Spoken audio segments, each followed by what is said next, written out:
ക്രിസ്തുവിൽ പ്രിയരെ, ചെന്നൈ കോടതി വിധിയുടെ അടിസ്ഥാനത്തിൽ CSIയുടെയും CSIT-യുടെയും ചുമതല അഡ്മിനിസ്ട്രേറ്റർമാർ ഏറ്റെടുത്തു കഴിഞ്ഞു. സിനഡിന്റെ ദൈനംദിന കാര്യങ്ങളുടെ മേൽനോട്ടത്തിന് റിട്ടയർഡ് ജഡ്ജായ ഭാസ്കരൻ അവർകളും ചുമതല ഏറ്റെടുത്തു. ഈ അവസരത്തിൽ ദക്ഷിണ കേരള മഹായിടവകയുടെ അഡ്മിനിസ്ട്രേറ്റീവ് കമ്മിറ്റിയുടെ അധികാരമെന്ത്, അവരുടെ നിലനിൽപ്പ് എങ്ങനെ, ആരാണ് ഈ ദക്ഷിണ കേരള മഹായിടവകയിലെ അഡ്മിനിസ്ട്രേറ്റീവ് കമ്മിറ്റിക്ക് ചുമതല കൊടുത്തത് മുൻ മോഡറേറ്ററും ബിഷപ്പുമായിരിക്കുന്ന ധർമ്മരാജ റസാലം അവർകളാണ്. സെപ്റ്റംബർ 5, 2023 അദ്ദേഹത്തിന്റെ അധികാരം നഷ്ടപ്പെട്ടു. ഒരു ജനാധിപത്യപരമായി തിരഞ്ഞെടുക്കപ്പെട്ട മഹായിടവക കമ്മിറ്റിയെ പിരിച്ചുവിട്ട് അവിടെ ഒരു അഡ്മിനിസ്ട്രേറ്റീവ് കമ്മിറ്റി വരുമ്പോൾ സിനഡാണ് ആ അഡ്മിനിസ്ട്രേറ്റീവ് കമ്മിറ്റിയെ സിനഡിന് പകരമായി അവിടുത്തെ കാര്യങ്ങൾ ചെയ്യാൻ ഫലമേൽപ്പിക്കുന്നത്. ഇവിടെയും സിനഡിന്റെ പ്രതിനിധിയായിട്ടാണ് ഈ അഡ്മിനിസ്ട്രേറ്റീവ് കമ്മിറ്റി ഇവിടെ പ്രവർത്തിക്കേണ്ടത്. ആരാണ് ഇപ്പോഴത്തെ സിനഡ്? ഇപ്പോഴത്തെ സിനഡ് ഈ ചുമതല ഏറ്റെടുത്ത അഡ്മിനിസ്ട്രേറ്റേഴ്സ് ആണ്. അപ്പോ സൗത്ത് കേരള ഡയോസിന്റെ ചുമതല ആരുടെ കയ്യിലിരിക്കുന്നു? ഇപ്പോൾ ചുമതല ഏറ്റെടുത്ത അഡ്മിനിസ്ട്രേറ്റർമാരുടെ കയ്യിലിരിക്കുന്നു. മാത്രവുമല്ല, ഇവിടെ ഒരു അഡ്മിനിസ്ട്രേറ്റീവ് കമ്മിറ്റിയെ ചുമതല ഏൽപ്പിച്ചപ്പോൾ ആ അഡ്മിനിസ്ട്രേറ്റീവ് കമ്മിറ്റി ചുമതല ഏറ്റെടുത്തപ്പോഴുള്ള ലെറ്ററാണ് ഇപ്പോൾ സ്ക്രീനിൽ കാണുന്നത്. അഡ്മിനിസ്ട്രേറ്റീവ് സെക്രട്ടറി ആയിരിക്കുന്നത് TT പ്രവീൺ ആണെങ്കിലും ഫിനാൻഷ്യൽ അഡ്മിനിസ്ട്രേറ്ററായി ചുമതല കൊടുത്തിരിക്കുന്നത് വിമൽ സുകുമാർ എന്ന് പറയുന്ന വ്യക്തിയാണ്. ആരാണ് വിമൽ സുകുമാർ? ചെന്നൈ കോടതി വിധിയിലൂടെ അധികാരം നഷ്ടപ്പെട്ട സിനഡ് ട്രഷററാണ് വിമൽ സുകുമാർ. അപ്പോൾ ദക്ഷിണ കേരള മഹായിടവകയിലെ അഡ്മിനിസ്ട്രേറ്റീവ് കമ്മിറ്റിയെ ചുമതല ഏൽപ്പിച്ച സിനഡ് ഇന്ന് ഇല്ല. മോഡറേറ്റർ പദവിയിലായിരുന്ന റസാലം ഇന്നില്ല. ഈ അഡ്മിനിസ്ട്രേറ്റീവ് കമ്മിറ്റിയിലെ ഫിനാൻഷ്യൽ അഡ്മിനിസ്ട്രേറ്റർ ആയിരിക്കുന്ന വിമൽ സുകുമാർ എന്ന് പറയുന്ന വ്യക്തി ചെന്നൈ കോടതി വിധിയിലൂടെ പുറത്തുപോയിരിക്കുന്നു. ഈ ഇരിക്കുന്ന അഡ്മിനിസ്ട്രേറ്റീവ് കമ്മിറ്റിക്ക് എന്ത് ആധികാരികത എന്ന് നിങ്ങൾ തന്നെ ചിന്തിച്ചു നോക്കുക. എന്താണ് ഇന്ന് ദക്ഷിണ കേരള മഹായിടവകയിലെ അഡ്മിനിസ്ട്രേറ്റീവ് കമ്മിറ്റിയുടെ ജനപിന്തുണ? അത് മനസ്സിലാക്കണമെങ്കിൽ ഈ മാസം 20 അവരുടെ 30ാം വാർഷികവുമായി ബന്ധപ്പെട്ട് അനന്തപുരി ഓഡിറ്റോറിയത്തിൽ നടത്തിയ പ്രോഗ്രാമിന്റെ ഫോട്ടോകൾ ജസ്റ്റ് ഒന്ന് പരിശോധിച്ചാൽ മാത്രം മതി. ആ ഹാളിനകത്ത് ഇരുന്ന വ്യക്തികളെക്കാളും ഒഴിഞ്ഞ കസേരകളാണ് കൂടുതൽ. നമ്മുടെ സ്ഥാപനങ്ങളിലുള്ള വ്യക്തികൾ പങ്കെടുക്കുകയും അഡ്മിനിസ്ട്രേറ്റീവ് സെക്രട്ടറിയുടെ സ്ഥാപനങ്ങളിലുള്ള തൊഴിലാളികൾ പങ്കെടുക്കുകയും ചെയ്തിട്ട് പോലും 293 പേരാണ് ആ ഹാളിനകത്തുള്ള ഫോട്ടോയിൽ നിന്ന് നമുക്ക് എണ്ണിയെടുക്കാനായിട്ട് സാധിക്കുന്നത്. 63-64 അച്ഛന്മാരാണ് പങ്കെടുത്തത്. അതിൽ തന്നെ വെള്ളച്ചരടുള്ള അച്ഛന്മാർ 30 പുറത്ത് ഉണ്ടാകും. 610 സഭകളുള്ള നമ്മുടെ മഹായിടവകയിൽ നിന്ന് ഒരു സഭയിൽ നിന്ന് ഒരു വ്യക്തിയെ പോലും പങ്കെടുപ്പിക്കാനായിട്ട് സാധിക്കാതിരുന്ന ആ സമ്മേളനം തീർത്തും ഒരു പരാജയമെന്ന് മാത്രമല്ല, അഡ്മിനിസ്ട്രേറ്റീവ് കമ്മിറ്റിയുടെ ജനപിന്തുണ എന്താണെന്ന് വിളിച്ചോതുന്ന ഒരു സമ്മേളനമായിട്ടത് മാറി. അങ്ങനെ ജനപിന്തുണയില്ലാത്ത, അധികാരം നഷ്ടപ്പെട്ട അഡ്മിനിസ്ട്രേറ്റീവ് കമ്മിറ്റി നെട്ടോട്ടോടുകയാണ്. ഇന്നത്തെ ദിവസവും ജയരാജ് അച്ഛനും പ്രിൻസ്റ്റൺ മെനച്ചനും നമ്മുടെ ദക്ഷിണ കേരള മഹായിടവകയിലെ അനേകം അച്ഛന്മാരെ ഭീഷണിപ്പെടുത്തിയും സ്ഥലം മാറ്റുമെന്നും സസ്പെൻഡ് ചെയ്യുമെന്നും എല്ലാം പറഞ്ഞ് അവരിൽ നിന്ന് ഈ അഡ്മിനിസ്ട്രേറ്റീവ് കമ്മിറ്റി തുടരണമെന്ന് പറഞ്ഞുകൊണ്ടുള്ള കത്തിൽ ഒപ്പിടിയിപ്പിച്ചു വാങ്ങിച്ച് ചെന്നൈ സിനഡ് ഓഫീസിൽ അഡ്മിനിസ്ട്രേറ്റർമാരെ കാണാനായി കടന്നുപോയി ഈ കത്ത് കൊടുത്ത് മടങ്ങിയിട്ടുണ്ട്. ജനപിന്തുണയില്ലാതെ അധികാരം നഷ്ടപ്പെട്ട് ശുപാർശ കത്തുമായി പോയി മടങ്ങി വന്ന അഡ്മിനിസ്ട്രേറ്റീവ് കമ്മിറ്റി നിലനിൽക്കെ അവരുടെ ശിക്ഷണ നടപടികൾ ഇപ്പോഴും തുടർന്നുകൊണ്ടിരിക്കുകയാണ്. എന്താണ് കഴിഞ്ഞ നാളുകളിൽ അവർ ചെയ്ത ചില ശിക്ഷണ നടപടികൾ? കഴിഞ്ഞ ദിവസം പള്ളികൾ പള്ളിയിൽ അച്ഛൻ അനൗൺസ് ചെയ്യുന്ന ഒരു അനൗൺസ്മെന്റ് കേട്ടു. മഹായിടവക കോടതിയുടെ നിർദ്ദേശപ്രകാരം ഫൈനൽ വോട്ടർ പട്ടിക പ്രസിദ്ധീകരിക്കുന്നില്ല പോലും. അങ്ങനെ ഒരു മഹായിടവക കോടതി ദക്ഷിണ കേരള മഹായിടവകയിൽ ഉണ്ടോ? ഒരു മഹായിടവക കോടതി കോൺസ്റ്റിറ്റ്യൂട്ട് ചെയ്യുന്നത് എങ്ങനെയാണ്? ഒരു തിരഞ്ഞെടുക്കപ്പെട്ട ഒരു ഡയോസിഷൻ കൗൺസിലിൽ അവര് മുന്നോട്ട് വയ്ക്കുന്ന പ്രതിനിധികളിൽ നിന്ന് ബിഷപ്പാണ് ഒരു മഹായിടവക കോടതി കോൺസ്റ്റിറ്റ്യൂട്ട് ചെയ്യുന്നത്. അങ്ങനെ തിരഞ്ഞെടുക്കപ്പെട്ട ഒരു മഹായിടവക കൗൺസിൽ ഇവിടെ ഇല്ലാതിരിക്കെ, അതിൽ നിന്ന് അംഗങ്ങൾ വരാതിരിക്കെ ഇവിടെ എങ്ങനെയാണ് ഒരു മഹായിടവക കോടതി നിലനിൽക്കുന്നത്? ഒരു അഡ്മിനിസ്ട്രേറ്റീവ് കമ്മിറ്റിക്ക് ഒരു മഹായിടവക കോടതി വെക്കാനായിട്ട് ഒരു പ്രൊവിഷനും നമ്മുടെ കോൺസ്റ്റിറ്റ്യൂഷൻ പറയുന്നില്ല.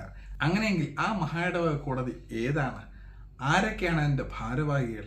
അവർ കൊടുക്കുന്ന കത്തുകളും അവർ കൊടുക്കുന്ന നടപടികളും നാളെ കോടതി അലക്ഷ്യത്തിനോ അതല്ലെങ്കിൽ അവർക്കെതിരെ തന്നെ ഒരു നടപടിക്കോ കാരണമായി തീരില്ലേ എന്നുള്ള ചോദ്യം ഇവിടെ നിലനിൽക്കുകയാണ്. അതോടൊപ്പം വീണ്ടും 1-2 സംശയങ്ങൾ കൂടെ ഞാനൊന്ന് ചോദിച്ചോട്ടെ.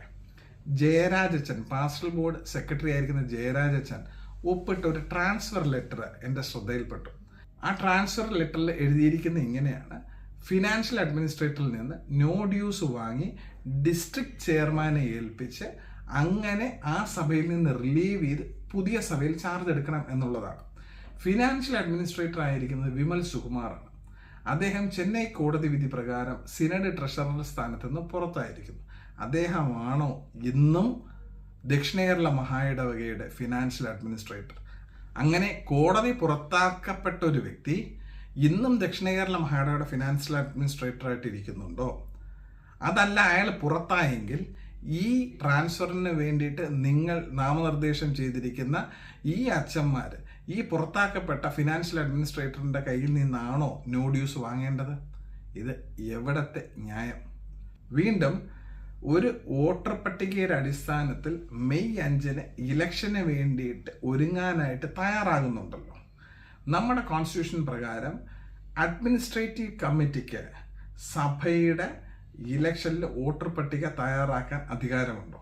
ഞാൻ ഒരിക്കൽ കൂടെ ആവർത്തിക്കുന്നു, സഭയിലെ തിരഞ്ഞെടുക്കപ്പെട്ട കമ്മിറ്റിക്കല്ലാതെ അഡ്മിനിസ്ട്രേറ്റീവ് കമ്മിറ്റിക്ക് ആ സഭയുടെ വോട്ടേഴ്സ് ലിസ്റ്റ് തയ്യാറാക്കാനുള്ള അധികാരം ഉണ്ടോ?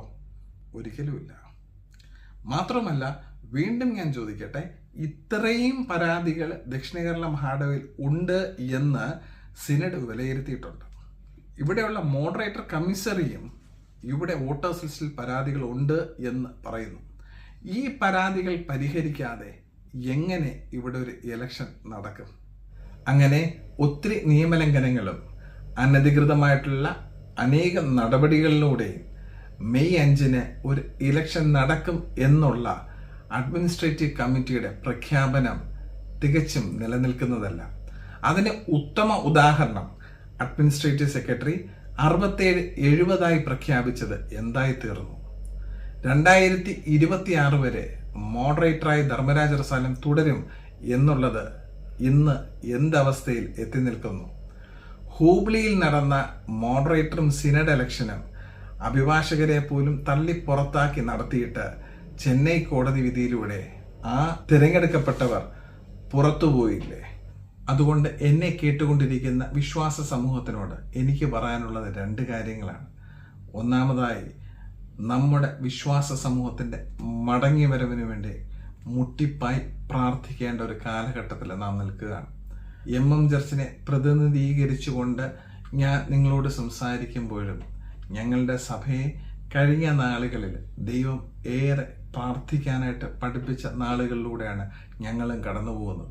ഈ കാലയളവിൽ പ്രഭാതത്തിൽ 3 മണി തുടങ്ങി 6 മണി വരെയുള്ള ഓൺലൈൻ പ്രയറും രാത്രി 8 മണി മുതൽ 9 മണി വരെയുള്ള ഓൺലൈൻ പ്രയറും നമ്മുടെ സഭയും സഭയുടെ വിഷയങ്ങളെയും മാത്രം മുൻനിർത്തിക്കൊണ്ടുള്ളതാണ്.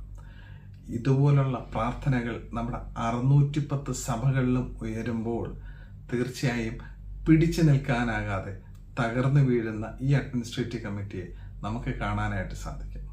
സാക്ഷ്യത്തോടുകൂടെ നമുക്ക് നിലനിൽക്കാനായിട്ട് പറ്റും. സുവിശേഷ ദൗത്യവുമായി വീണ്ടും മടങ്ങി വരാനും നമ്മളെ കൊണ്ട് സാധിക്കും. രണ്ടാമതായി, സഭയുമായിട്ടുള്ള ബന്ധത്തിൽ നമ്മുടെ വോട്ടവകാശവുമായിട്ട് ബന്ധപ്പെട്ടിട്ട് നമുക്കെതിരെ അനധികൃതമായിട്ട് നമ്മുടെ വോട്ടുകൾ വെട്ടി മാറ്റപ്പെടാനായി നമുക്കെതിരെ എടുത്തിട്ടുള്ള ശിക്ഷണ നടപടികളുമായി ബന്ധപ്പെട്ടിട്ട് നാം ഒത്തിരി പരാതികൾ നൽകിയിട്ടുള്ള ആൾക്കാരാണ്. ആ പരാതികളെല്ലാം ഒരിക്കൽ കൂടെ സിനഡിൽ ചുമതലയേറ്റ അഡ്മിനിസ്ട്രേറ്റർമാരുടെ മുൻപിൽ നമുക്ക് അയക്കാനായിട്ട് സാധിക്കണം. നമ്മുടെ പരാതികളെല്ലാം അവിടെ ലഭിക്കണം. നാം ഒരിക്കൽ പരാതിപ്പെട്ടു, ഇനി അതുകൊണ്ട് മിണ്ടാതിരിക്കണമെന്ന് ചിന്തിക്കരുതേ. ചെല്ലയ ബിഷപ്പിന്റെ അടുക്കലെത്തിയ അതേ പരാതികൾ, സിനഡിൽ ഇതിനു മുമ്പ് നാം അയച്ച പരാതികൾ ഒരിക്കൽ കൂടെ ഒരു കവറിംഗ് ലെറ്ററോടുകൂടെ ചേർത്തിട്ട് രജിസ്റ്റേർഡ് പോസ്റ്റ് വിത്ത് അക്നോളജ്മെന്റ് ഈ താഴെ കാണുന്ന അഡ്രസ്സിൽ നിങ്ങൾ അയക്കാനായിട്ട് ശ്രമിക്കുക. ആ മെയിലുകളിലോട്ട് നിങ്ങളുടെ മെയിലുകൾ പോകട്ടെ. സൗത്ത് കേരള ഡയസിലുള്ള സഭകളിലെ വിഷയങ്ങളുടെ ശ്രദ്ധയിൽപ്പെടട്ടെ.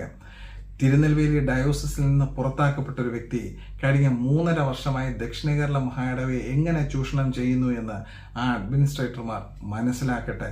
ഇവിടുത്തെ ജനാധിപത്യം തകർന്നടിയുന്നത് അവർ അറിയട്ടെ. ഇവിടെ വരാൻ പോകുന്ന ഇലക്ഷൻ നിയമപരമല്ല എന്നവർ മനസ്സിലാക്കട്ടെ. തീർച്ചയായിട്ടും ദക്ഷിണ കേരള മഹായിടവകയിൽ വലിയൊരു ഉണർവുണ്ടാകും. ജനാധിപത്യം മടങ്ങി വരും, സുവിശേഷ ദൗത്യം മടങ്ങി വരും, സാക്ഷ്യം മടങ്ങി വരും. അതിനുവേണ്ടി നമുക്ക് പ്രാർത്ഥിക്കാം, പ്രവർത്തിക്കാം. നമ്മുടെ പരാതികളും നമ്മുടെ ആശങ്കകളും എല്ലാം ഈ അഡ്മിനിസ്ട്രേറ്റർമാരെ രേഖാമൂലം അറിയിക്കുകയും ചെയ്യാം. നിങ്ങൾക്ക് എന്ത് സഹായത്തിനും ഞങ്ങൾ നിങ്ങളോടൊപ്പം ഉണ്ട്. പ്രാർത്ഥനയോടുകൂടെ നമുക്ക് മുന്നേറാം. ദൈവം നിങ്ങളെ സമൃദ്ധിയായിട്ട് അനുഗ്രഹിക്കട്ടെ.